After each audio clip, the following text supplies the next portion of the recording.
Okay, so this is page 26 of 10.4 in your chapter 10.1 to 10.4 packet, page 26.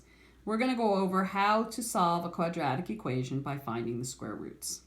Now, first thing I want to go over is that if you have an equation, x squared equals d, there's three possible scenarios. First of all, d could be greater than 0, meaning d could be positive. If d is positive and I take the square root of x squared, then we are going to have two solutions. It's going to be two solutions, and those two solutions are going to be plus or minus the square root of d. Now, if d equals 0, there's just going to be one solution, because if d is 0, the square root of 0 is just 0. But if d is negative, if it's less than 0, you're going to have no solutions because you can't take the square root of a negative number, or at least you won't have any real solutions. In Algebra 2, you'll learn you can have imaginary solutions, but we're not going to work on that. So let's look at these equations. Let's look at the first equation. It says z squared minus 5 equals 4. Well, we're going to add 5 to both sides, which is something I think you guys would just do naturally. And then we take the square root of both sides. Now, the square root of z squared is z, and the square root of 9 is plus or minus 3. So our answer here is plus or minus 3. So this is something that you have to be aware of, that the square root of 9 can either be 3 or negative 3, because negative 3 squared is 9 and 3 squared is 9. Okay, so now let's look at b. R squared plus 7 equals 4. Well, we're going to subtract 7 from both sides.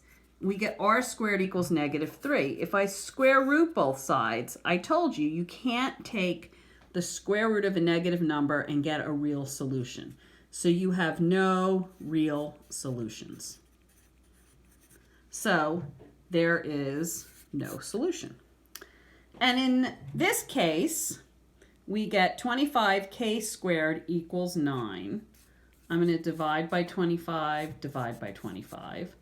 So k squared equals the square root of plus or minus the square root of 9/25. Now, when you take the square root of a fraction like that, you break it down into the square root of 9 over the square root of 25, plus minus. So it becomes plus or minus 3/5.